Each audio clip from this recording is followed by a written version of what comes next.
Resolved. Violent video games glorifying gun violence should be banned.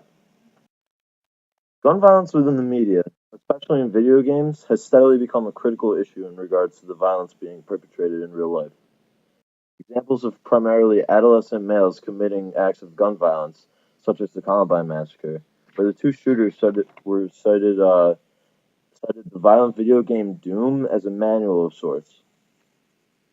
A study conducted by Paul Adachi and Tina Willoughby, which was published in the peer-reviewed journal Aggression and Violent Behavior in 2011, suggests that playing violent video games increases levels of aggression and aggressive behavior. Numerous studies of similar nature have produced similar results to those of Adachi and Willoughby. These violent games generally target a consumer market largely comprised of adolescents and young adults, age groups which have not fully developed mentally. These violent video games, which have been proven to produce raised levels of aggression within their users, should not be consumed by anyone, let alone their largest consumer markets, which consist mainly of those who are still developing mentally.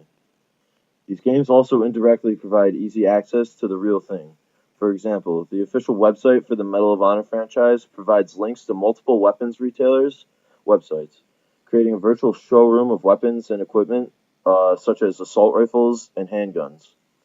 Without the aid of these violent video games, which depict gun violence and their ties to real weapons manufacturers, many people would not be exposed to the idea of actually purchasing guns themselves. The purchasing of guns ultimately contributes to gun violence in the real world.